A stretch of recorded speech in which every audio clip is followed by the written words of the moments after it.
Hello friends, welcome to Creative Medicine. In this lecture, we will learn about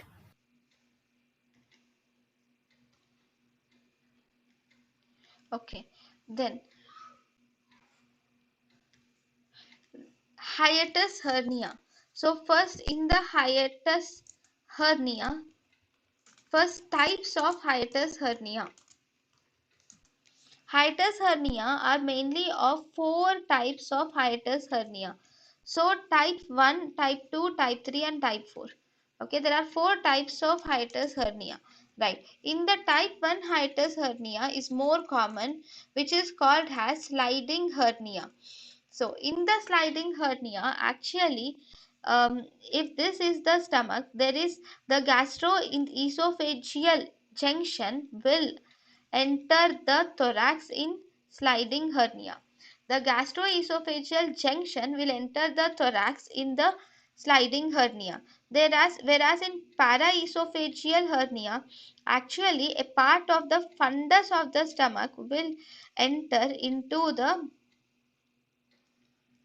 a part of the fundus of the stomach will enter into the thorax from the abdomen. Okay, so that is true paraesophageal hernia. In mixed paraesophageal hernia, along with the fundus of the stomach, okay, even the organs like the transverse colon will enter into the stomach. Sorry, this is mixed. I'm sorry. This is mixed paraesophageal hernia. Mixed is presence of both sliding hernia and also there is sliding hernia and there is also paraesophageal hernia are present. That is mixed.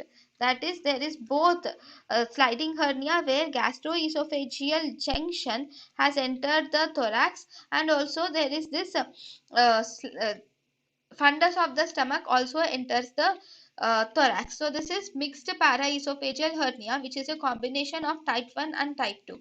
Then we have paraesophageal hernia with other abdominal organs, that is along with the fundus of the stomach, even the transverse mesocolon can enter into the thorax, resulting in paraesophageal hernia with other intra-abdominal organs, which is type 4. thank you and thank you for watching.